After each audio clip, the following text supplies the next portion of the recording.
Sila ba nasaan na? Ito yung kaya hindi ako tumitigil magtrabaho, humingi ng tulong dahil sa mga ito, sa mga alaga kong itong nasa bahay. Dahil marami sila, 11 sila, hindi po kaya ng sahod ko guys. Kaya ito, yan.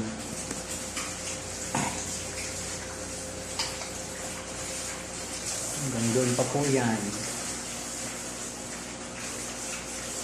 Kasi sa mga hindi ako tumitigil, magtrabaho, maghingi ng tulong, dahil sa mga ito, para may pampakain po ako.